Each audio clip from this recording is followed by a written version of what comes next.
Hi friends, இது ஊரில் எடுத்த பிளாகு. சாரிங்க, நான் அப்போயே போகலான்னு நினச்சேன், எடிட் பண்ண நேரம் இல்லை, மறந்துட்டேன். அதுதான் உண்மை. இந்த சாரீ எடுத்து கிட்டத்தட்ட 7-8 வருஷம் இருக்குங்க. இப்போ தான் வந்து ஞாபகம் இருந்துச்சு. எங்கள் அம்மா தான் அதை எடுத்து கொடுத்தாங்க. எப்போவுமே பாருங்களேன், நம்ம நல்லா ட்ரெஸ் பண்ணுறதுல சந்தோஷப்படுற போது ஒரு ஜீவன் அது அம்மா தான். ப்ளவுஸ் வேறு பற்றவே இல்லை. என்ன பண்ணுறது, ரெடிமேட் ப்ளவுஸ் எடுத்து சரவணா ஸ்டோரில் அன்றைக்கி போன வீடியோ போட்டிருந்தேன்ல, வெறும் ஜஸ்ட்டு 130 ருபீஸ் தாங்க இந்த ப்ளவுஸு. சூப்பராக இருந்துச்சு, எனக்கு ரொம்ப பிடிச்சிக்கிருச்சு. அதுக்காகவே இந்த சாரியை கட்டிட்டு நானும் என் பொண்ணும் எங்கே போகிறோன்னு பார்த்தீங்கன்னா, மதுரை மீனாட்சி அம்மன் கோயிலுக்கு தான் போகிறோம். என் பொண்ணு பார்க்கவே இல்லைன்னு சொன்னாங்க. சரி வாமான்னு சொல்லி அவங்க பாப்பாவை கூட்டிகிட்டு போயிருந்தோம். அவங்க வந்து ரொம்ப மதுரை ரொம்ப பிடிச்சிருக்கு அப்படின்னு சொன்னாங்க. ஏன் சொன்னாங்கன்னு என்கிட்ட கேட்காதீங்க. போய்கிட்டே இருக்கோம். அந்த மீனாட்சி அம்மன் கோயில் முன்னால் ரொம்ப ரஷ்ஷாக இருக்குது. ஸோ அதனால் முன்னாடியே இறக்கி விட்டுட்டாங்க. ஆட்டோவில் போனோம். அதுக்கப்புறம் பார்த்திங்கன்னா 2-3 தெரு நடந்து போனோம்.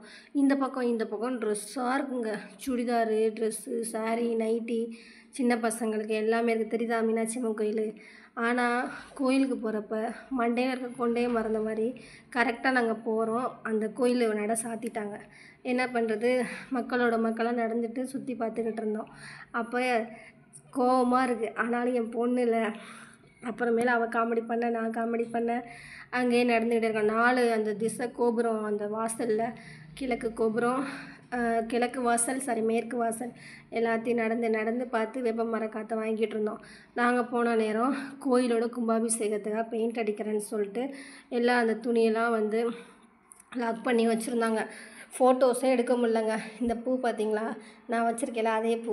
நான் எங்கே வாங்கினேன்னா திருச்செந்தூரில் வாங்கினேன். அதுக்கப்புறம் பார்த்திங்கன்னா கோயிலோட நடை வந்து 3:30, 4 o'clock தான் திறப்பாங்களாம். இது தெரியாமல் போகாதீங்க. எதுவுமே தெரிஞ்சுட்டு தான் போகணும். ஃபஸ்ட் டைம் செகண்ட் டைம் போனாலும் கூட மறந்துடுறோம்ல இருக்க பிரச்சனையில். சரின்னு சொல்லிவிட்டு எனக்கு அந்த கோயிலில் ரொம்ப பிடிச்சி இந்த குங்குமம் தாங்க. குங்குமம், வளையல் அழகழகாக இருக்குது. கண்டிப்பாக போனீங்கன்னா வாங்கி போடுங்க. அதுக்கப்புறம் சரின்னு சொல்லி உட்காந்துருந்தோம். ஐஸ்கிரீம் வாங்கி சாப்பிட்டோம். கோயிலுக்கு போயிட்டு வரும்போது தெப்பக்குளம் போகலான்னு ஒரு ஐடியா. சரின்னு சொல்லி தெப்பக்குளத்தையும் போய் பார்த்துட்டு, அங்கே இருக்க பார்த்திங்கன்னா நம்ம மெரினா பீச் மாதிரி மதுரை மக்களுக்கு வந்து தெப்பக்குளம் சுற்றி வர ஸ்ட்ரீட் ஃபுட்டு மாதிரி சூப்பர் ஃபுட்டாக இருக்குங்க. செம்ம டேஸ்ட்டு. போங்க, தெப்பக்குளத்தில் சாயந்தரம் 6:30 மணி காலேஜ் பசங்க, தியாகராஜா காலேஜுக்கு ஆப்போசிட்டில் தான் இருக்குது இந்த தெப்பக்குளம். கண்டிப்பாக போய் விசிட் பண்ணி பாருங்கள். அப்புறம் மீனாட்சி அம்மன் கோயிலில் வந்து சூப்பராக இருந்துச்சுங்க சாப்பாடு. செம்ம சாப்பாடு. அப்பளம், வடை, பாயாசத்தோடு போட்டு அசத்திட்டாங்க. கோயிலுக்குள்ளே ஃபோனே எடுக்கக்கூடாதான், ஃபோட்டோவே எடுக்கக்கூடாதான். எல்லாத்தையுமே வாங்கி வச்சிடுறாங்க. பிடுங்கி வச்சுட்டு செக் பண்ணி தான் அனுப்புகிறாங்க. 8 வருஷம் ஆச்சான் உள்ளுக்குள்ளே ஃபோன் அலோவ் பண்ணுறது. அப்புறம் என்ன பண்ணுறது, போயிட்டு வந்தாச்சு. தெப்பக்குளத்தில் தான் ஃபோட்டோ எடுக்க முடிஞ்சுச்சு. அங்கே தான் ஃபோட்டோ எடுத்தோம். இப்போ ஒரு நியூஸ் கேள்விப்பட்டீங்களா? என்னென்னா, ஒரு சில மக்கள் வந்து கோயிலில் தப்பாக எடுக்கனாலும் நம்மளையும் எடுக்க விட மாட்டாங்க. தப்பானா இந்த மாதிரி ரீல்ஸ்லாம் எடுத்து போகிறதுனால நம்மளை மாதிரி இருக்கிறவங்களும் எடுக்க முடியாமல் இருக்குது. என்னத்தான் சொல்கிறது. ஆனால் கோயிலை அழகாக வர்ணித்து கட்டியிருக்காங்க. அப்படி சூப்பராக இருக்குங்க. 4 வாசலும் எப்படி தான் காற்று வருதுன்னு தெரில. அப்படி ஒரு டெக்னாலஜி இல்லாத காலத்தில் அப்படி வர்ணித்து கட்டியிருக்காங்கப்பா.